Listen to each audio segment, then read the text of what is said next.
नमस्कार दोस्तों, आप देख रहे हैं दैनिक रुड़की। आपको हम बता दें कि जिस तरह से त्योहारों का सीजन चल रहा है, इसमें होली एवं हनुमान जयंती व दीपावली जैसे अन्य पर्व आ रहे हैं, उनको लेकर हमारी शहर की जनता व लोग जो है असमंजस में है कि उनकी तिथियाँ कैसे निकल रही है, उनके मुहूर्त कैसे निकल रहे हैं, उसके बारे में हम जानकारी लेंगे आज आचार्य ज्योतिष आचार्य पंडित रंजीत शास्त्री जी से।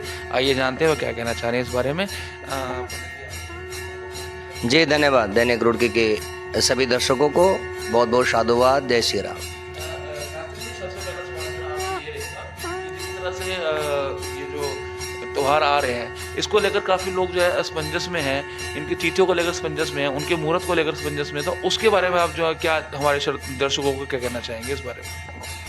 हाँ जी बिल्कुल, जैसे आपने पूछा, और कई बार तिथियों का घटना बढ़ना, जिस कारण से कई बार एक दिन आगे हो जाना या पीछे हो जाना, ऐसे तिथियों में अक्सर ऐसा हो जाया करता है। इसमें कोई बहुत अधिक संशय करने की आवश्यकता नहीं है, और लोग अपने हिसाब से भी कई बार तिथियों को जोड़ते हैं। जैसे लोग कहते हैं कि भाई होली अष्टमी जो है हमारी, अगर इतवार में आ रही है तो दीपावली भी इतवार में ही रहनी चाहिए, इसे लेकर के लोग कह रहे हैं, ऐसा अपना गणित भी बनाते हैं। लेकिन होली अष्टमी जो है वो 8 तारीख में निश्चित है, इसमें कोई संशय नहीं रखना चाहिए।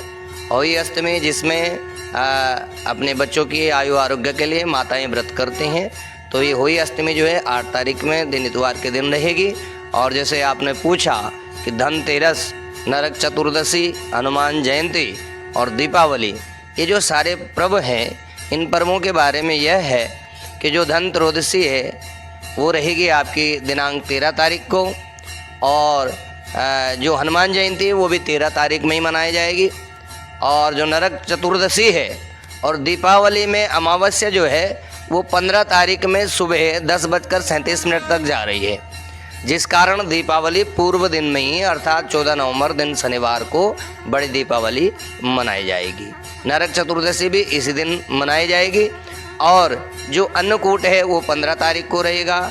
भैया दूज का जो पर्व है वो 16 तारीख में रहेगा, और देव उठन एकादशी दिनांक 25 तारीख में रहेगी। इसे लेकर के किसी भी प्रकार का हमें संशय नहीं रहना चाहिए। दीपावली का जो मुहूर्त है वो मुहूर्त सर्वश्रेष्ठ गृहस्थियों के लिए सायंकाल का समय होता है, जो प्रदोष काल का समय होता है। वो प्रदोष काल का जो समय है वृषभ लग्न में लगभग 5:30 बजे से वो प्रारंभ होगा, 7:30 बजे तक वो मुहूर्त रहता है, जो गृहस्थों के लिए श्रेष्ठ माना जाता है। बाकी तो दीपावली पर्व अपने आप में शुभ है। पूरे दिन पूजन पाठ भगवान का होता है, गणेश लक्ष्मी जी का पूजन होता है, भगवान राम जी का पूजन होता है, तो इसे लेकर के कोई संशय नहीं रखना चाहिए। अन्नकूट का जो पर्व है वो 15 तारीख को ही मनाया जाएगा। शास्त्री जी, नरक चतुर्दशी जैसे आपने बताया, ये क्या पर्व है? नरक चतुर्दशी में देखिए, इसे यम चौदस के नाम से भी जाना जाता है। इस दिन की पूजा पाठ से हमें यम का भय नहीं रहता है, मृत्यु का भय नहीं रहता है। तो यह जो पर्व है अपने आप में श्रेष्ठ है, और इस पर्व पर वैसे तेला भंग इत्यादि नहीं करना चाहिए, लेकिन कुछ विधान के अनुसार इसमें आप जो नरक चौदस है, इसमें आप जो यम का पूजन करते हैं तो आपको नरक का भय नहीं रहता है। दीपावली है, उसका जो समय शाम का आपने बताया, तो सिर्फ 2 घंटे का ही पूजन का समय रहेगा या उससे आगे पीछे थोड़ा सा? नहीं, इसमें प्रदोष काल का पूजन है, फिर निश्चित काल का पूजन होता है, महानिश्चित काल का पूजन होता है। उसमें पूरी रात्रि ही पूजन चलता है। कर्क लगन में और सिंह लगन में भी इसका पूजन श्रेष्ठ माना जाता है, जो अर्धरात्रि में होता है। जो तंत्रोक्त पूजाएं हैं वो लगभग पूरी रात ही इसमें चलती हैं। सिंह लगन इसमें श्रेष्ठ माना जाता है। चाहेंगे, जिस तरह से आपने बताया कि अलग अलग पर्व के जो आ रहे हैं, त्योहार आ रहे हैं, उनके अलग अलग ही मतलब मुहूर्त निकाले जा रहे हैं, तो उस तरह से कौन सा मुहूर्त सही लगन बैठ रहा है? देखिए, मुहूर्त तो जैसे हमारे पर्व हैं, जैसे हमने बताया धनतेरस है, वो धन्वंतरी जयंती के रूप में भी इसे मनाया जाता है।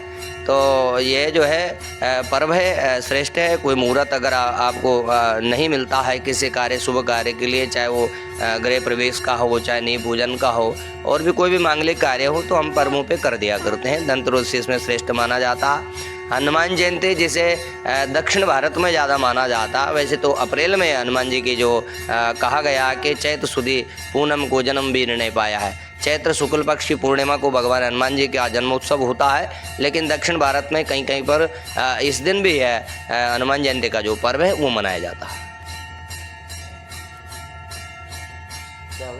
ये थे हमारे साथ ज्योतिषाचार्य पंडित रणजीत शास्त्री जी, जिन्होंने त्योहारों को लेकर बहुत अच्छी जानकारी दी है। और कल होली बनाई जाएगी, उसी के बाद 14 तारीख को दीपावली भी बनाई जाएगी।